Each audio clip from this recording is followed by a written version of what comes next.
Malade, pressé de partir en croisade, Louis IX hâte l'érection de la Sainte-Chapelle qui voit le jour en seulement 2 ans.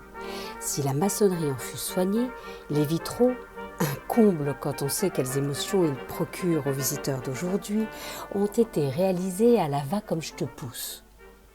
Maltraitée au fil des ans, incendiée plusieurs fois, martelée à la Révolution, la chapelle était en piteux état lorsqu'en 1837, la restauration fut entreprise sous la direction de Duban et Lassus, relayée plus tard par Viollet-le-Duc et par l'architecte des monuments historiques, Émile Boswillwald.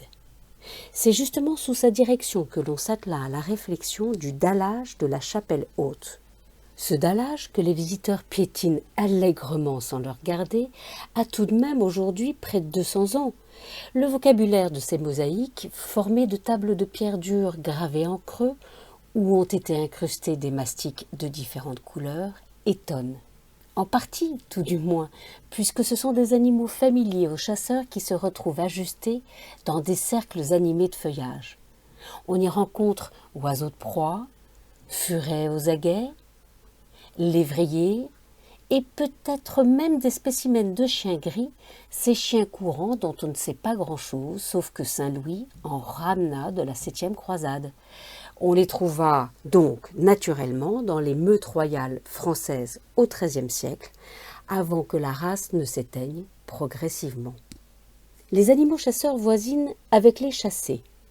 Canards, échassiers, sangliers, lièvres, lièvres repérés par 2 chiens qui ne vont pas tarder à le courser. Un cerf, des loups, des renards, autant de gibier que Louis IX aurait pu quêter. Plus sain que chasseur, il n'avait, à vrai dire, en 1231, que 2 fauconniers, 2 ou 3 veneurs, 5 valets de chiens et 2 fureteurs, ces valets chargés des furets royaux. Le seul véritable épisode de chasse qui soit parvenu jusqu'à nous date du 22 janvier 1264. Louis, ce jour-là, court le cerf près de la route de Melun. Tout à sa poursuite, il se retrouve esseulé. Une bande de routiers et ses soldats pillards errant dans les campagnes du royaume en profitent pour l'attaquer. Le monarque ne se laisse pas démonter, il souffle dans son corps. Plus chanceux que Roland à Roncevaux, il est secouru. Quel drôle de chasse, me direz-vous. Bof, pas plus que celle de cet échassier louchant sur un escargot, que celle de ces loups dénichant des œufs au nid, ou que celle de ce lévrier délaissant le lièvre pour partir à la chasse aux papillons.